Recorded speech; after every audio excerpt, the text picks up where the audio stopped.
Railway കൈക്കൊണ്ടിരിക്കുന്ന ചില തീരുമാനങ്ങളെക്കുറിച്ചാണ് ഈ വീഡിയോയിൽ പറയുന്നത്.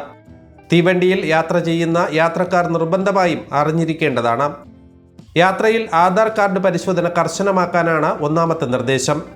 ടിക്കറ്റ് പരിശോധകർ ആധാർ ആപ്ലിക്കേഷൻ ഉപയോഗിക്കാൻ റെയിൽവേ ഉത്തരവിട്ടു. കാറ്ററിംഗ് ജീവനക്കാരുടെയും ശുചീകരണ വിഭാഗം ജീവനക്കാരുടെയും ആധാറുകൾ പരിശോധിക്കണം. വ്യാജ ആധാർ കാർഡുകൾ ഉപയോഗിച്ച് ആൾമാറാട്ടവും ദുരുപയോഗവും തടയുകയാണ് ഇതിലൂടെ ലക്ഷ്യമിടുന്നത്.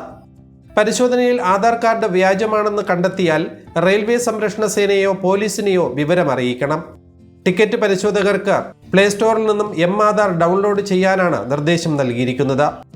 ടിക്കറ്റ് പരിശോധകരുടെ ടാബിൽ ആപ്പ് ലഭ്യമാകുന്നതാണ്.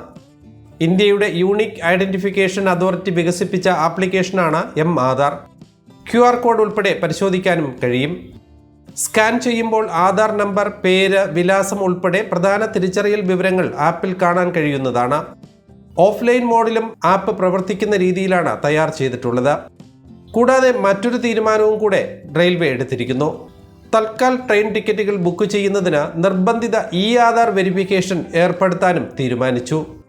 തൽക്കാൽ ടിക്കറ്റുകളുടെ ദുരുപയോഗവും പൂഴ്ത്തിവയ്പും തടയാൻ ലക്ഷ്യമിട്ടാണ് പുതിയ സംവിധാനം ഒരുക്കുന്നത്.